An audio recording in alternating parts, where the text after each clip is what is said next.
So there seems to be some differences amongst the reselling community when it comes to the topic of profiting off of shipping. What's going on, guys? It's Drew with Profit Monsters. Welcome to another video. This is actually something that kind of sparked off on my Instagram, and I'm going to show you right now. I did a poll earlier because I sold a Air Jordan Nike jacket, and the buyer paid for priority mail shipping, and it was going a pretty far across the country. So the shipping is obviously a little more expensive than if it were to ship in Florida, which is where I live. And the buyer paid about $15 in shipping, and I was able to stuff it in a padded flat rate envelope and ship it for $8.75. So the difference would have been about $7.25 in what I could technically consider profit off of the shipping versus what the buyer paid. Now, this is a big topic amongst the reselling community. I think it's actually kind of important to open it up to discussion, and I don't really see anybody talking about it. So if you're watching this video, let me know in the comment section down below what your thoughts are on this topic. So on my Instagram story, I did this poll to find out what people thought about the topic of profiting off of shipping. Is it moral? Is it ethical? Should you give the money back to the buyer? When is it too much where it's considered stealing from the buyer? And when is it justifiable to keep the difference? And I got quite a few answers from quite a few different people, which I think is awesome because the reselling community is full of different people with different thoughts and opinions on how they run their businesses. For me personally, I don't see it as a problem in the case where if I'm doing calculated shipping and the buyer has agreed to pay the price. For example, if I sell a pair of shoes and I put that these shoes are 3 pounds and priority mail shipping ends up being $15 to ship to Utah, and then it costs me $9.75.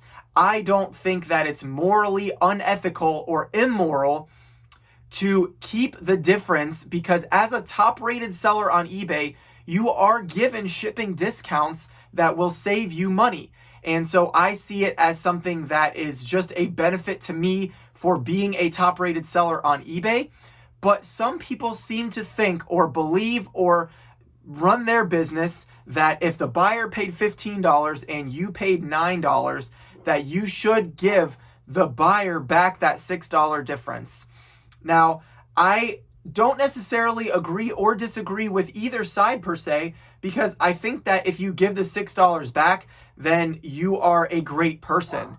But I also think that as a seller who sells a lot of stuff consistently, if I were to go back on every single item that I sold throughout every day and refund the difference of anywhere from the amount of a quarter to $10, $15, $20, no matter what it is, as long as I'm not being dishonest in my listing, I feel like that takes more time than to actually sell, pack, and ship the item.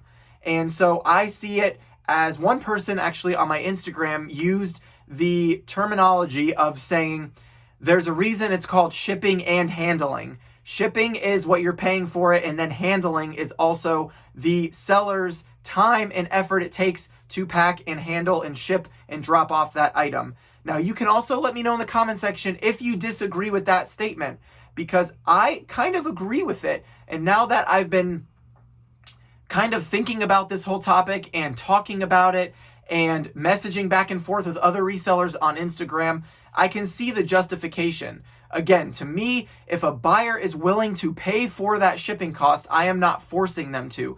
That original jacket that I sold that sparked this whole conversation, I didn't know at the time that it would fit in a padded flat rate envelope. It was a thick, heavy hoodie, and it was a size medium. So I put it as 2 pounds, 12 by 9 by 4 is what I usually put for like jackets and things like that if I put it in my typical poly mailer. And then if the measurements are different, I adjust the measurements.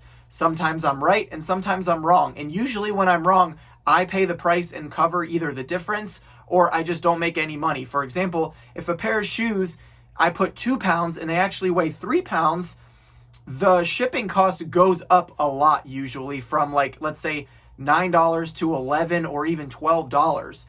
And if the buyer paid $10.50 and now I have to pay $12, I cover that difference. And I don't ask the buyer for extra money. I don't tell them that it costs money. It was my mistake. on my listing for under weighing the product that I am selling, or measuring it. Even if I sell something and the measurements are off, those cubic measurements can affect your shipping rate. Now, you can go to pirate ship and all these types of things, but usually I have found that with my items, the eBay discounted shipping for a top rated seller is about 90% the best option. And every once in a while I get an item that is cheaper to ship pirate ship. But the time that the difference is for me to enter that in on pirate ship and then go back and upload the tracking is usually not worth my time for 40 cents or 50 cents even sometimes. I'd rather just print the shipping label off eBay. The buyer knows that it's marked as shipped. The label was created there, and I don't have to worry about any miscommunication on tracking. I think that as a reseller, your standard code of ethics applies to, not falsely advertising, clearly showing the photos of your item and describing it properly. But there are no rules on eBay or with reselling in general, which is why a lot of sellers and buyers both like Poshmark. It's a flat rate, usually for the buyer, unless the seller offers a discounted shipping rate. And it's the same shipping rate for a 2-ounce item, a 10-ounce t-shirt, or a 3-pound pair of shoes. It's the same shipping cost. As long as you don't go over a certain weight, Poshmark charges the buyer the same amount for shipping, which I think is awesome. So if you do have a problem in those areas on eBay, or you struggle in trying to figure out what is comfortable for you, maybe Poshmark is a great platform to consider. As far as eBay is concerned, there's really no boundaries as far as what is right and wrong when it comes to the difference in shipping if you're telling the truth.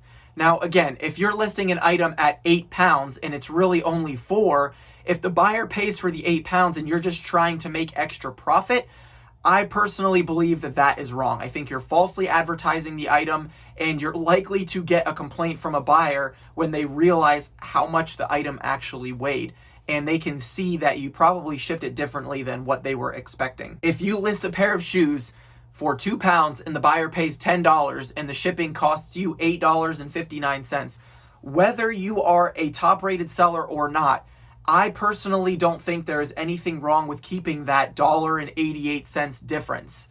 Again, going back to my Instagram where I was communicating with different resellers, a lot of people would say that if it's a large amount, they tend to give the money back. Other resellers were mentioning to me that no matter what the difference is, they always give it back because that's how they would want to be treated. The way I look at it, which I believe I've kind of already mentioned in this video, is that if I'm buying something and I'm willing to pay for what the shipping cost is to me, if you put priority mail as the primary option, the buyer still can go in and choose a different shipping method if it's cheaper for them. They can choose UPS ground, they can choose FedEx home delivery, but most buyers choose priority mail because it's usually the fastest method and it's the first method that pops up for them. And if a buyer messages me and says, hey, can we work on the shipping? I have no problem doing that. There's also the option of, if you are uncomfortable with that, you can get shipping quotes and then you can charge a flat rate option. This is something that is kind of good for the buyer and kind of good for the seller, in the sense where usually flat rate shipping will entice a buyer to buy your item quicker than if someone was selling the same item with calculated shipping in the same location as you. Again, for example, if someone in Utah is buying a pair of shoes from me, it's going to cost more to ship those shoes to Utah than it would if they lived in Florida. However, if I offer a flat rate price of $9.99 shipping and it was going to Florida, it'll probably cost $8.50 to ship, and I'll make about $1.50. If the buyer chooses, or if I do flat rate shipping and the buyer's in Utah, it's probably going to cost me $11 or $12 to ship those shoes to Utah. So if I do flat rate shipping, I actually lose a little bit of money. As far as the law of averages is concerned, usually the seller will average out, and you're not really losing money, but you're potentially gaining more buyers because a buyer is more likely to choose a $9.99 flat rate shipping option over a calculated shipping that may show them $15. So there is a benefit to offering flat rate shipping. I personally don't like the free shipping method on items that are over 2 pounds, because sometimes if you're selling an item to California, the shipping is so much different than if you're sending it to Florida. And I don't really know if I'm willing to take those losses in my business. I'd rather either do flat rate or calculate it and wait and lower the price a little bit and then have the buyer pay the right amount of shipping. Now, I can't say that in my almost 3 years of full-time reselling, it's been about 2.5 years solid. I'm probably about 2.5 years in. If I were to have an item where I sold a vacuum and the buyer paid $149 shipping to send it to Washington and I'm in Florida and it cost me $75, probably the right thing to do would be to give that $75 back to the buyer or even offer them a partial shipping refund.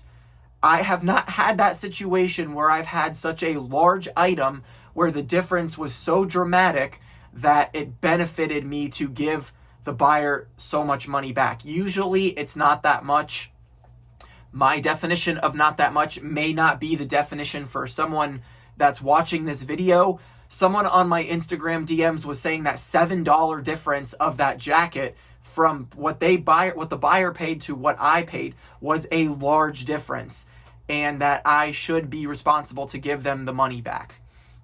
In that situation, I did not give the buyer the money back. I didn't message them. I didn't ask them if I could keep it because I originally wasn't planning on shipping it in a padded flat rate envelope.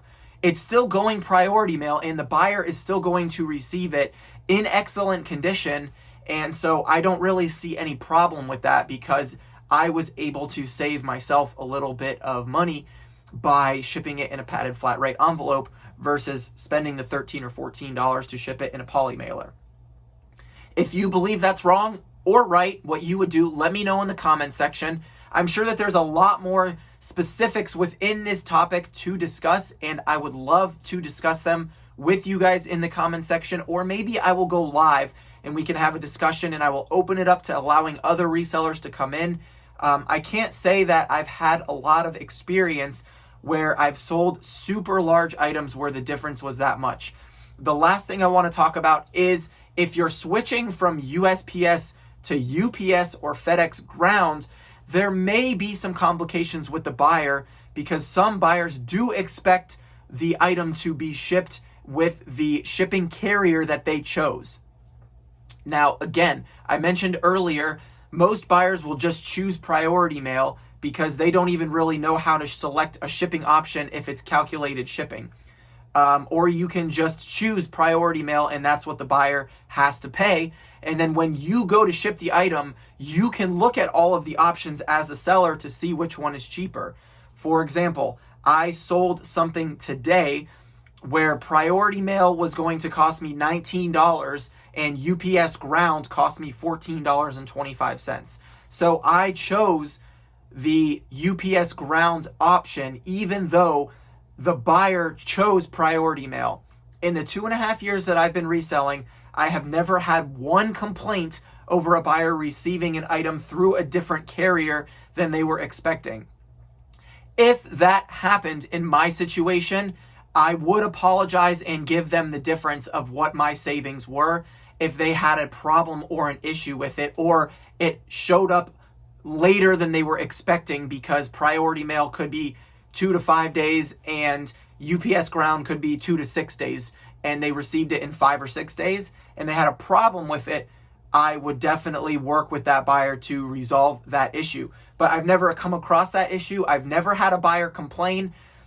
In a situation where you list something as, let's just say 1 pound, and then it comes out to be like 14 ounces and you choose first class, I don't necessarily agree with that per se because that buyer is expecting the priority mail item to have insurance on it, which is what you get with priority mail versus first class.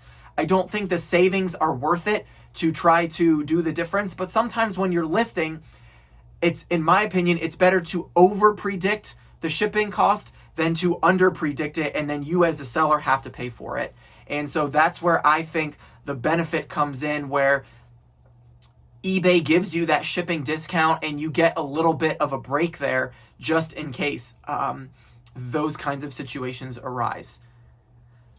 That's all I have for this video. If this is something that is pressed on you as a seller, or you don't know how to handle it, or you're still not sure what situation you're comfortable with, please, again, let me know in the comments section. Smash the like button, hit a thumbs up for me, and I will make more content like this where I talk about, I guess you could call them controversial topics within the reselling community. I think it's important to bring these up and see what other people's opinions are as far as morality, ethics, the right and wrong to do. I think as sellers, it is important for us to have these conversations and see what other people feel. On this topic specifically, I think at the time that I was recording this video, I had over 700 people vote on the poll, and it was about 500 people said they would keep the profits on the jacket, and 200 people said that they would give the refund back. So if you are one of either of those people, please let me know, and I would love to see what the YouTube community has to say about it,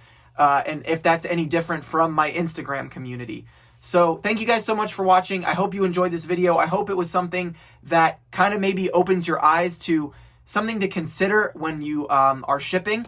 And yeah, I hope you guys have a great day. I will see you on the next video. Peace, money!